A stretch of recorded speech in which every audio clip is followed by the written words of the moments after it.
we're going to go back to where we were with aromatics. Excuse me. And we kind of started touching on a topic yesterday about donors and acceptors. And we talked about donors being ortho-para directing groups and acceptors being meta-directing groups. And this is for electrophilic aromatic substitution, right? And again, I mentioned also for nucleophilic aromatic substitution, where the ring is acting as an electrophile with an incoming nucleophile attacking it. It's the opposite, but we're not going into that particular area of aromatic, excuse me, aromatic substitution. All right, so let's go to let's just look at these two examples, and then we're going to look at some other examples of problems that we've already worked and apply this concept to those problems.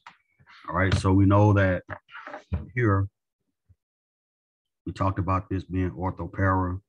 Methoxy is a donor. It has a long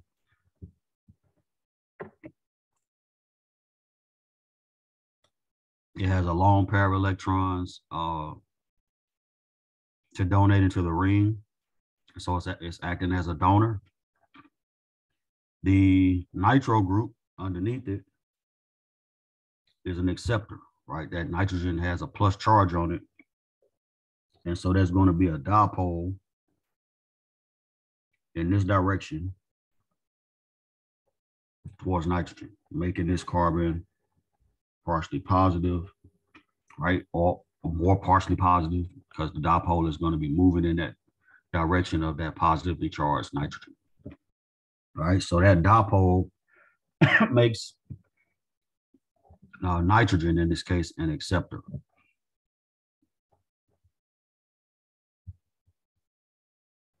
Right, and when we say acceptor, it's the same reasoning that we use for donors. It can be a resonance acceptor, or it can be an inductive acceptor.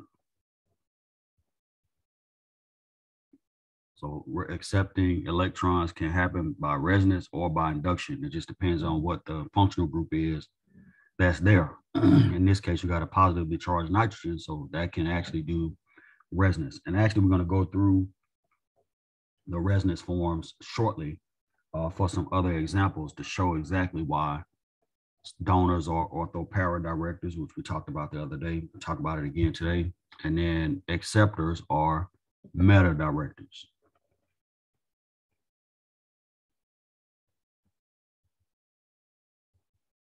So these are meta directors. So any for electrophilic aromatic substitution, any incoming electrophile is going to, if there's an acceptor on the ring already prior to the reaction happening, any incoming electrophile is going to be directed to the meta position. Right, you can see here, this is here, and the bromine is meta, which is one in a 1-3 arrangement. All right, so let me give you some examples of donors and acceptors, and then we're going to work through some other examples. But again, this only applies if there's something on the ring, if the ring is already substituted prior to any reaction. So if you're doing halogenation, acylation, alkylation, sulfonation, nitration, it doesn't matter. If there's a group on the ring already, the nature of that group is going to determine the product distribution, whether you get all meta or whether you get a mixture of ortho and para.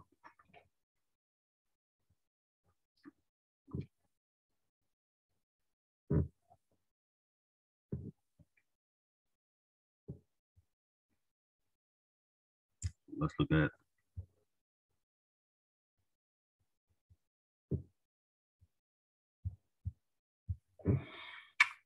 some examples of donors and acceptors.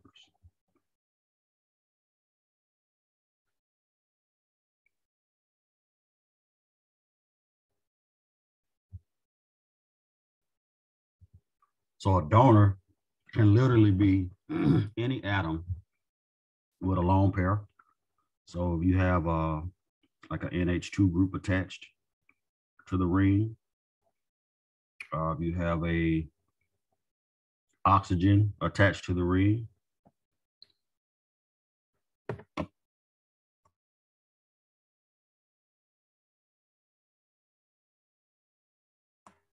right? If you have sulfur, any of these groups like this that can be attached to the ring, they have a lone pair. If you have a carbon attached to the ring, any kind of alkyl group, this is an inductive donor.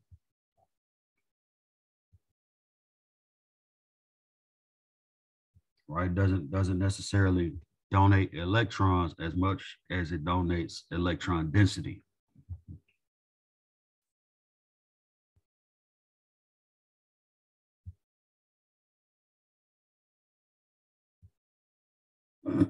So it donates electron density. Other donors, shockingly, a halogen is a donor.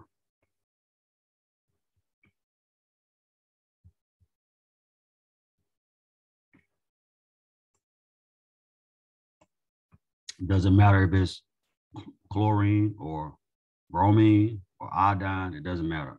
Halogens are electron donors.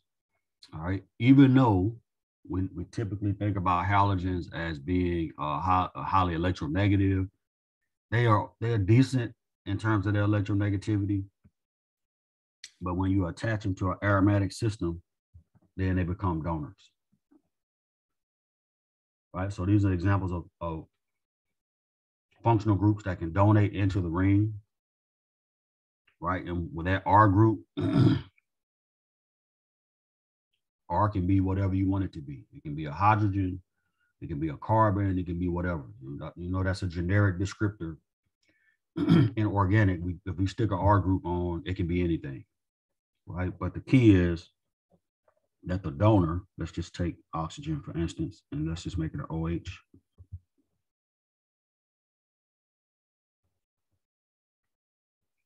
Can push electrons into the ring, and you end up with these resonance forms like we did the other day.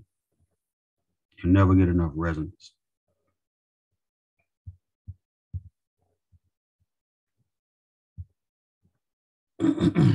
Right, and then here, you can do another resonance form.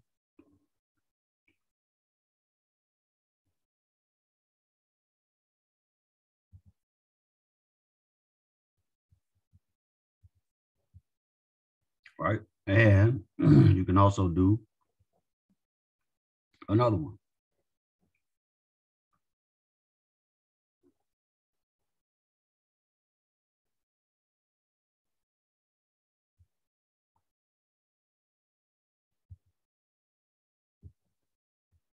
Right, and if you notice in these resonance forms, look at the positions that are activated where electrons are. Keep in mind, this is electrophilic aromatic substitution. So I'm adding an electrophile. That thing wants some electrons. It's not looking for a plus charge. It's looking for electrons. Right. By the same token, the electrons are looking for an electrophile. So if you have a donor on the ring, this position right here is ortho.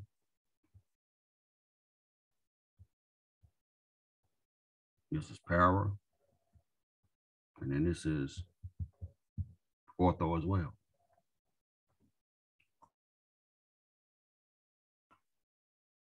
So with the ortho and para positions here, we call those activated. So donors activate, again, the ortho and the para positions.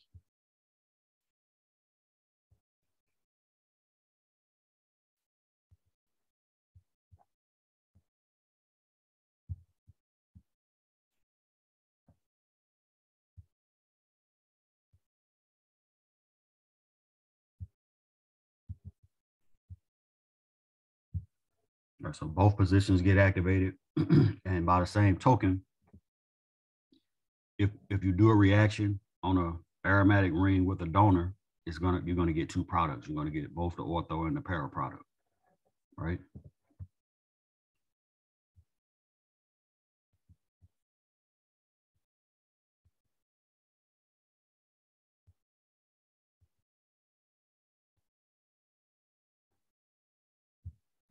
All right. By the same token, let's look at some acceptors. We're going to call them electron withdrawing groups.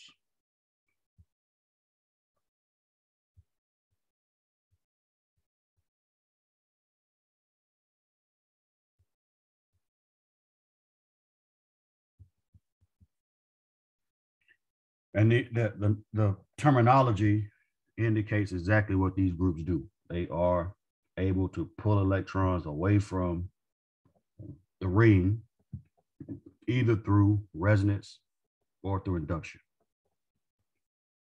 Right, so we've already seen the nitro group. There are other systems that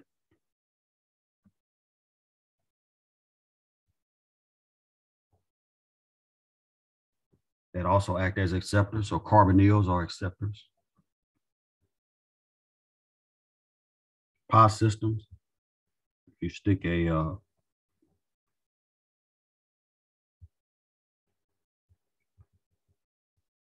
stick a nitrile on there, that's going to be an acceptor. Can somebody tell me why that is? Anybody?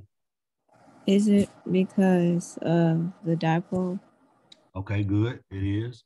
What is it about sp hybridized carbon that makes it that changes its character? Go ahead.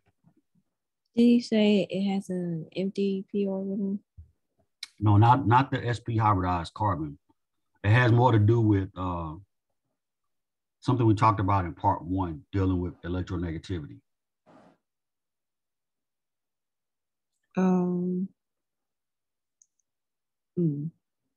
Is it like a higher electronegativity? Yes, it's higher than just a CH3 or even a double bond, carbon. Okay. Yes. Remember, this is sp, so that's 50% s. Remember that. So the higher the s character, the higher the electronegativity when you compare it to sp3 and sp2. So something like a nitrile can do both, right? This is both resonance and induction.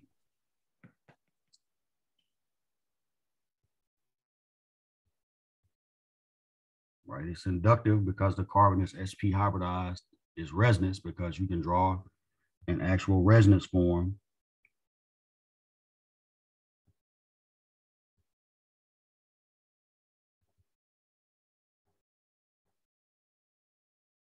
Let me move that down.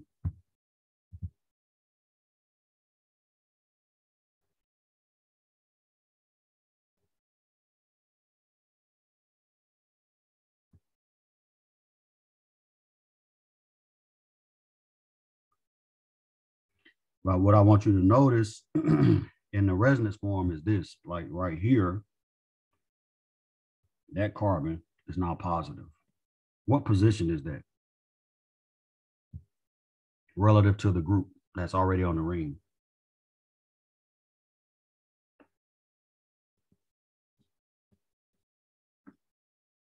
Is it ortho? Is it meta? Is it ortho?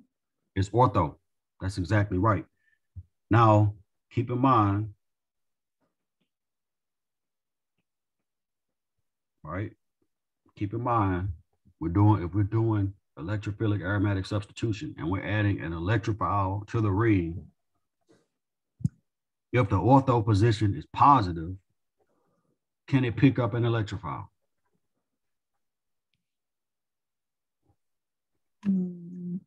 Aren't your electrophiles also electron poor?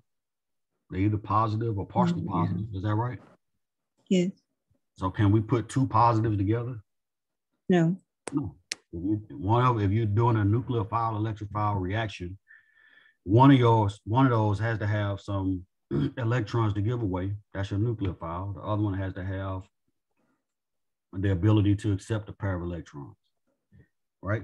But with this, I can draw another resonance form. And let me show you this, and then we're going to just finish discussing this one. I'll draw it this way.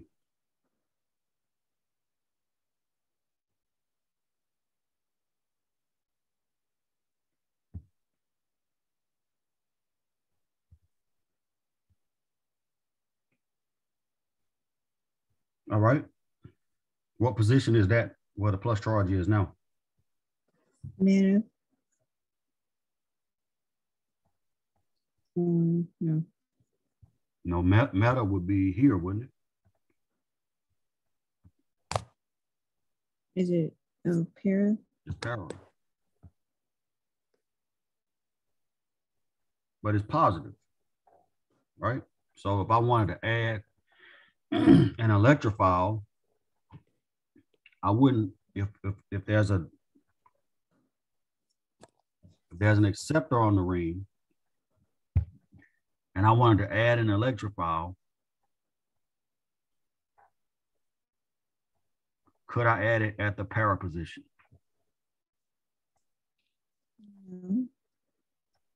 No. No, there are no electrons there to pick up an electrophile. So the point that I'm making with this example is this, that electron withdrawing groups will deactivate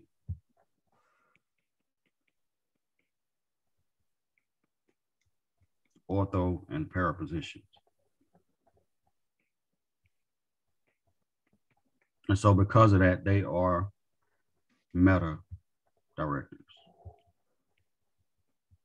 So anything you add to a ring that is substituted with a electron withdrawing group is the product is only gonna be meta. And you can see right here at the meta position, I need to make this highlighter a little smaller. Right, you do have some electrons there.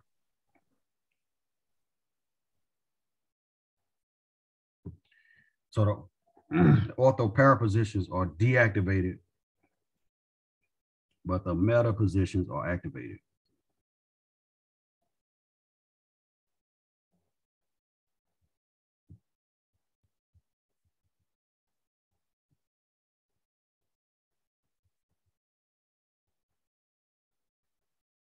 Right?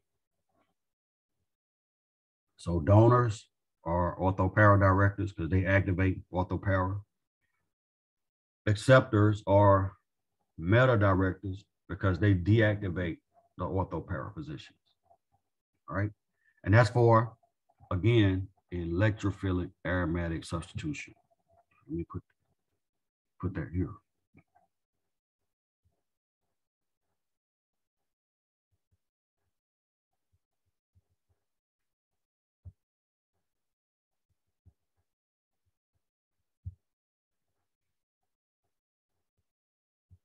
And same here.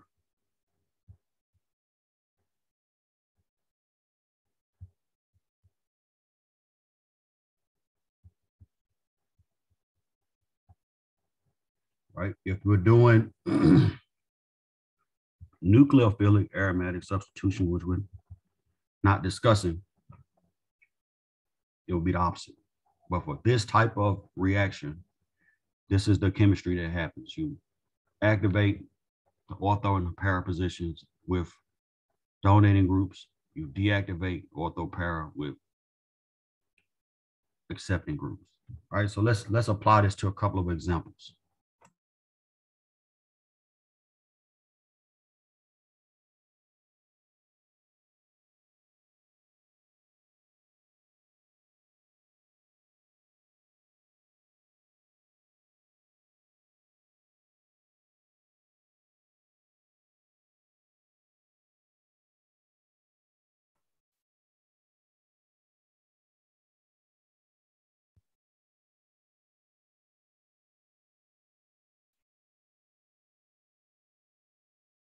All right, so let's say we take a, let's say we take toluene.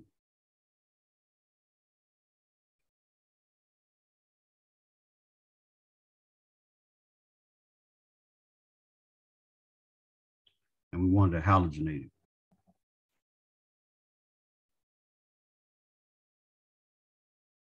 All right. Let's see if we can predict the products of this reaction. We don't even have to go through the mechanism. What products are going to be formed from this reaction?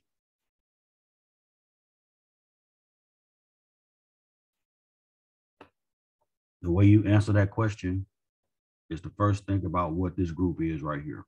Is it a donor or is it an acceptor?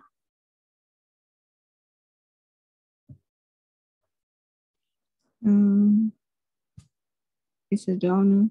Okay, good. It's a donor. Right, so donors are what? Are they orthoparadirectors or are they metadirectors? Para. Okay, good. They are ortho. And this is how I think about this, and it may help, it may not.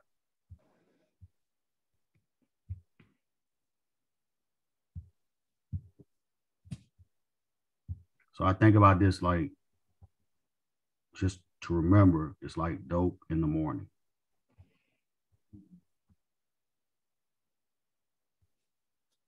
Not saying to take dope in the morning. I'm just saying that's a way for me to remember. It might help you to remember. DOP, donors, or orthopara.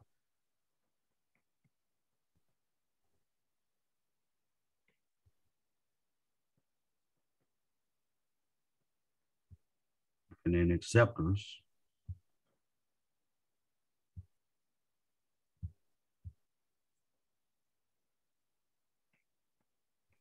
or meta. All right, so that's how you think about that. The key is to be able to recognize your functional groups and know what a donor is and what an acceptor is. If you don't know that, then all this is moot. It's all like for nothing. So that's why I gave you the examples up top. So you'll have a reference to have something to say, oh, if I see this, I know this is a donor. Even though it doesn't have any electrons, it's still a donor because it's a donor by induction. Because that carbon-carbon single bond is electron rich, right? And so this is donating electrons towards the ring. There's a little dipole there. May not be a huge dipole, but in chemistry, on that micro level, right, that all it takes is a fraction of a difference to make something more or less reactive. All right. So what are my two products? What kind of reaction is this? And what two products can I expect? Is it a halogenation? It is. And you have ortho and para kind of. No. Yes.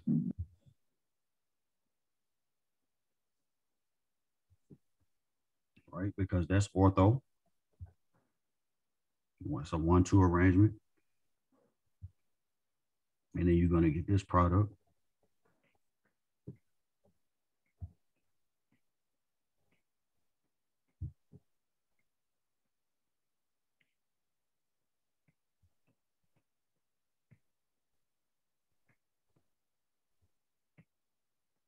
All right, and this is a 1-4 arrangement. So this is para.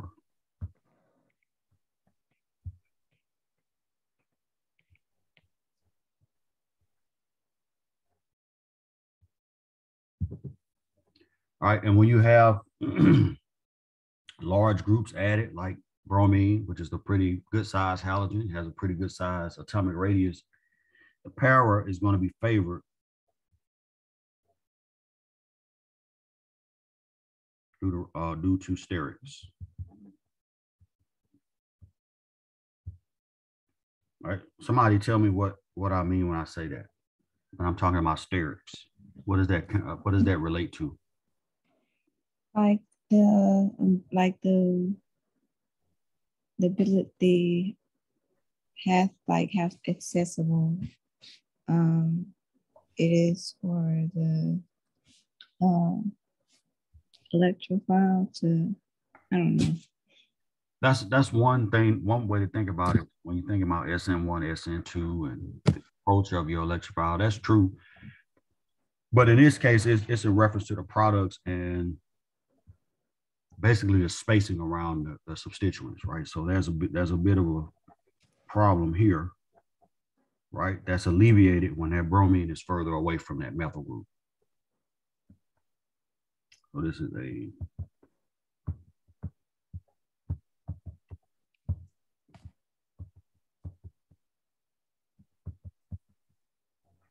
right. So that sterics has to do with size and the ability to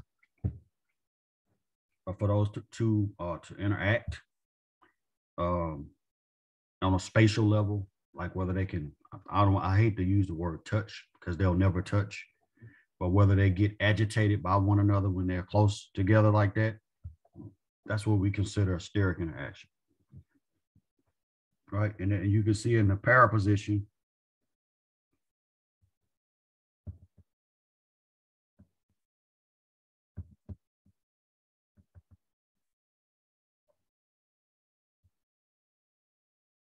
that steric crowding is alleviated, right? You don't have it. So that's favored. That's why that product is favored, and it's probably lower in energy too. All right, let's do another example.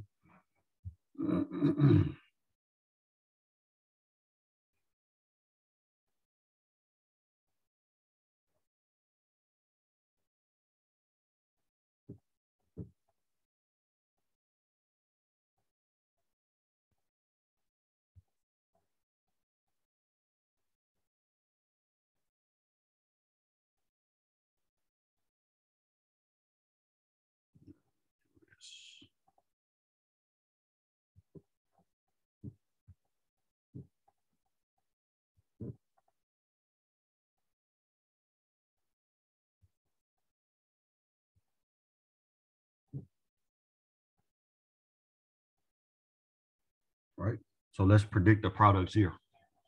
We have a ester,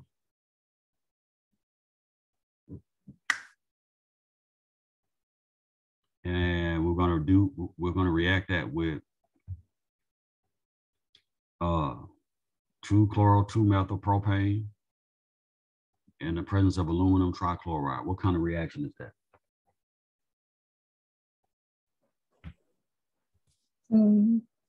Is it Friedel Cat's alkylation? It is an alkylation. It's an alkylation because of this group right here being added, which is an alkyl group, right? That's just an all carbon containing functional group. So with that being said, what is the product and how do I predict it? I know that I'm adding it. See, at this point, we should know, even apart from knowing how to propose a mechanism, we should at this point at least be able to say, with this reaction, this is the outcome.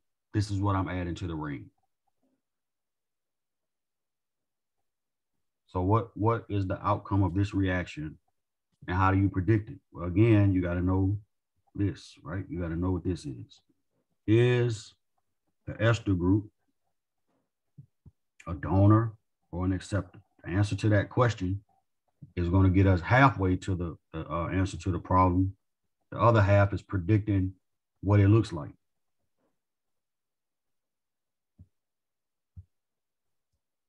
Right, that's the question I'm asking. All these mono-substituted rings, I'm asking this question before the reaction even happens. What's the substituent on the ring already, and what is it going to do? Like how is it going to control the reaction? So is that ester a donor or an acceptor? Is it a donor? Okay, I got conflicting answers, so we're going to have to reason it out. So one person says donor, one person says that it's an acceptor. All right, think that was you, Taj. That said it was a donor. Yeah, so Yeah, where are the electrons going to come from for this if it's a donor? Because you remember, you got to donate electrons directly into the ring some type of way, resonance or induction. So if they come from here, right, they're not going to make it to the ring because they're going to get caught by the carbonyl. And they're not going to come from here on this oxygen because that's just not feasible. They just not going to happen. So where are they coming from? I'm not trying to put you on the spot. I'm just trying to help you to reason out like what's what. Uh-oh. Never mind. yeah, you're right. All right, so this has to be an acceptor. So this is an electron withdrawing group. Remember that carbonyl, it's very, very, very electropositive. So there's a big dipole going this way between that carbon and that oxygen. Huge dipole. So this is partially positive, that's partially negative. And so there's no way to donate electrons into the ring, but there is a way to bring electrons out of the ring, and that's right here, right? If I do this, right, I could do resonance and pull them out of the ring, but I can't put them into the ring. So this, if we know it's an electron withdrawing group or an acceptor, what's the outcome? Where is my alkyl group in this reaction? Where is it going to end up? On the second. So you got three position. choices. It can end up here, here, or here. All right, this is ortho. Let me fix my pen.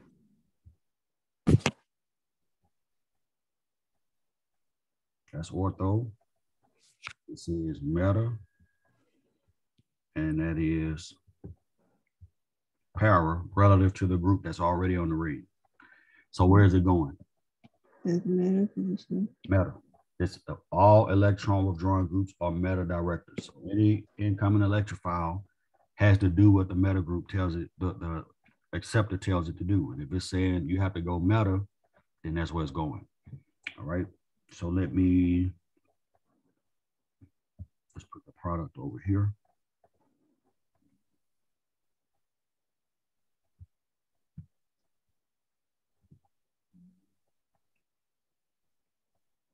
So this is here.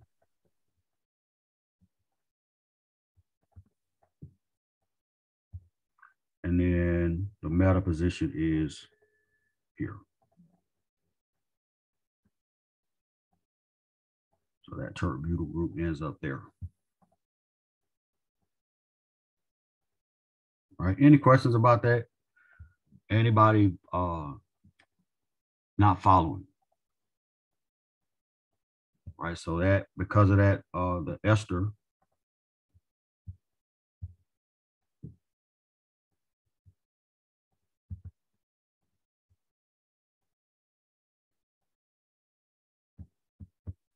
right, that's going to be what we have classified as a meta director.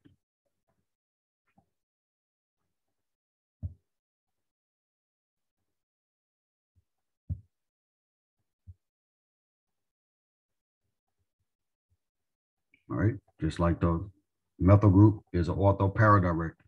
Let me see what your thought process is, because I know that y'all are a cerebral bunch. So let's see what your thought process is here.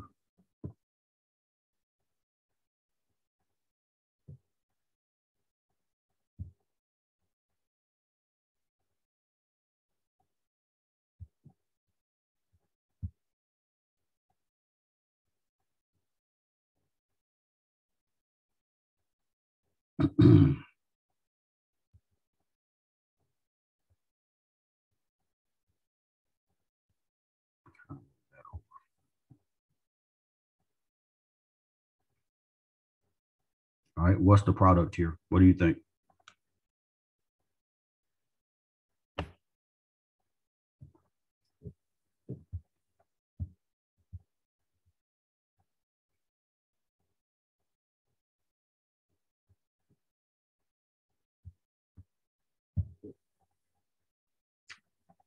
Come on, Russell. It's Friday. Tighten up.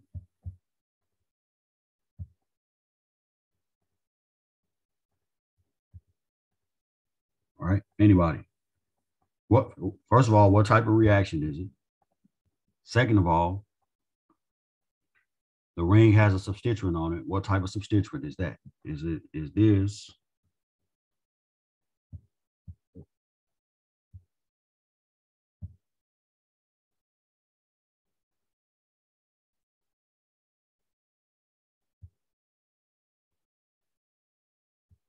Is it a donor? Or is it an electron withdrawing group? I'm trying to get you to kind of think about when we're doing these electrophilic aromatic substitution reactions. I'm trying to get you to think through a strategy. First, look at the ring. If it's substituted, if it's not substituted, it doesn't matter. You only gonna get one product. It can go anywhere on the ring. The electrophile. If it is substituted, and depending on what type of substituent, donor or acceptor, then the electrophile has to go where that donor or acceptor dictates. So this is substituted. When you see that, immediately you should be asking what type of functional group this is.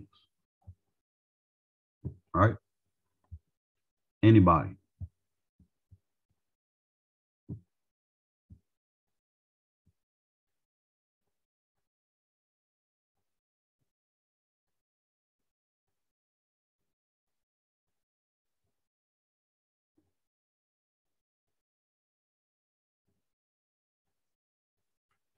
No takers.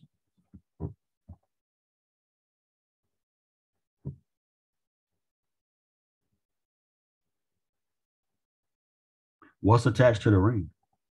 Like what atom is that attached to the ring?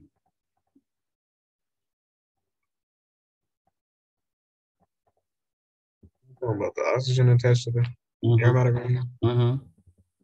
Isn't that where the electrons are going to have to come from or be accepted to? That atom that's directly attached to the ring?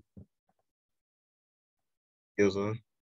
So is that a donor or is it an acceptor? Don't overthink it. Is that pair of electrons that's on oxygen, is it capable of being pushed into the ring? Yes. It is. So even though there's a carbonyl out here, it has no bearing on, well, it has some bearing because it won't be as good of a donor because it's going to be tied up in resonance with that. But this is still a donor, right? Even though there's a carbonyl attached to it, it's the oxygen itself that's going to donate into the ring. Or it's that atom that's bonded to the ring that's going to be the donor or the acceptor, right? So the carbonyl doesn't affect the donating ability of the oxygen. Well, let me not say it doesn't affect the donating ability, but the carbonyl is not the group that's attached.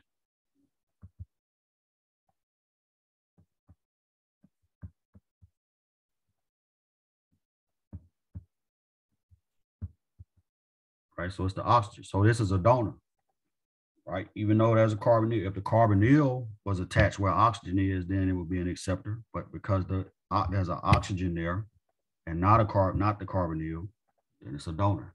So what can I expect product wise?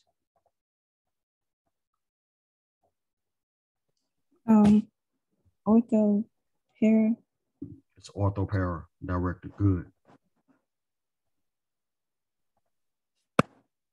So you're gonna get two products. And what are those products going to look like? What type of reaction is that? Is this? I have an acid chloride and aluminum trichloride as a catalyst.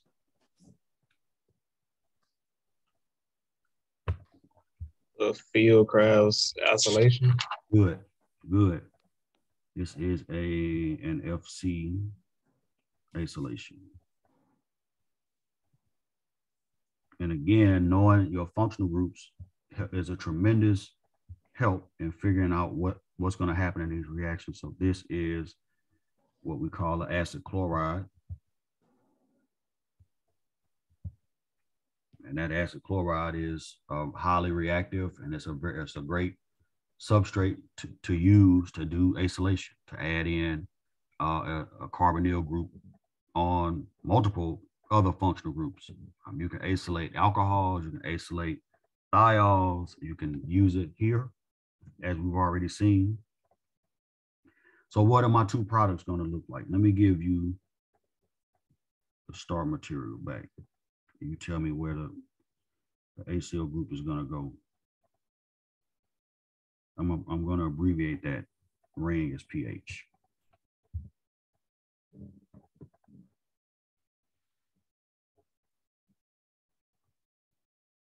So where is ortho and where is para in this product? Ortho is the second position. So here, uh-oh. And here's the fourth. So the other highlighted carbon. So one of these is going to be here.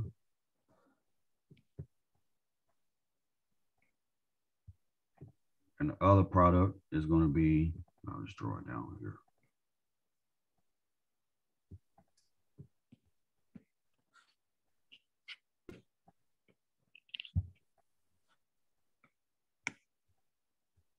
Here.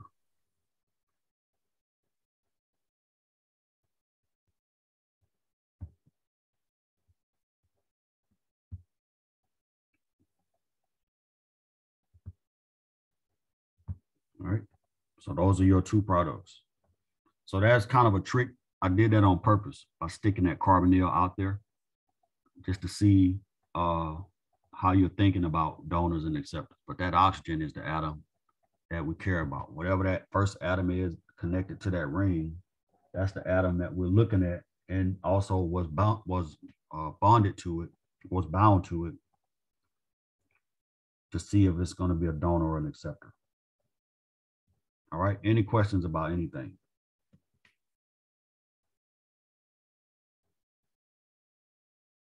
All right, I'm gonna let y'all go rather than start spectroscopy, which is the next section.